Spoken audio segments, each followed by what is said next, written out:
a grandson of former President John F. Kennedy has slammed Vice President Mike Pence for invoking his grandfather's words in a recent op-ed urging Senate Democrats to vote to acquit President Donald Trump during the ongoing impeachment trial. At VP Mike Pence's recent piece in the at WSJ, A Partisan Impeachment, A Profile in Courage, is a total perversion of JFK's legacy and the meaning of courage, Kennedy's grandson Jack Schlossberg wrote in a Saturday Twitter thread. As Kennedy's grandson, and a member of the Profiles in Courage Award Committee, I took special interest in the article penned by Pence, which was published on Thursday by The Wall Street Journal. The vice president cited Kennedy's Pulitzer Prize-winning book, Profiles in Courage. He also praised the political virtues of former Senator Edmund G. Ross, who helped Andrew Johnson avoid conviction in the former president's 1868 impeachment trial by going against his own party. But historical evidence suggests that Ross may have been bribed to cast his vote to acquit.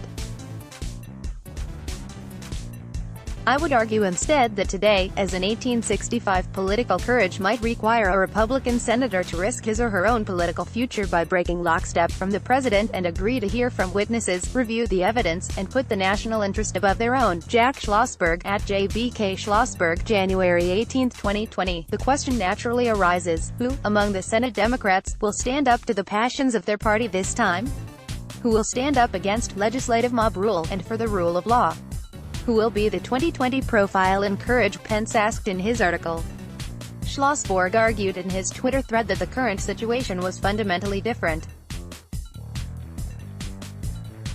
He wrote that Trump had put his own interests ahead of our country's national security and, in the process, broke federal law, and that Republicans and Pence had failed the test of courage. Rather than risk their career or endure personal reprisal, they excused the president's and others' admitted wrongdoing and disgraceful behavior. Schlossberg wrote, political courage might require a Republican senator to risk his or her own political future by breaking lockstep from the president and agree to hear from witnesses, review the evidence, and put the national interest above their own, he added.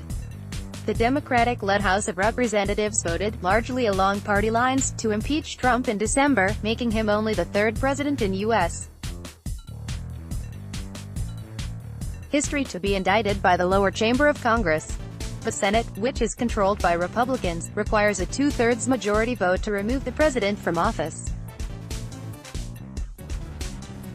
Most analysts believe it is highly unlikely the president will be removed, as 20 GOP senators would have to join all Democrats and independents in voting against Trump.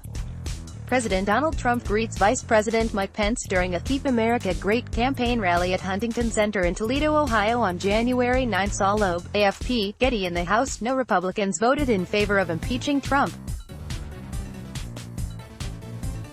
However, conservative Representative Justin Amash of Michigan, who was elected as a Republican but declared his independence last summer, voted with Democrats against the president. Several GOP senators have expressed concern about the president's actions towards Ukraine, which led to his impeachment. But Republican leaders in the upper chamber of Congress have largely dismissed the charges against Trump, with Senate Majority Leader Mitch McConnell of Kentucky and Senate Judiciary Chair Lindsey Graham publicly stating that they do not plan to be impartial jurors during the president's trial. Let's block ads. Why?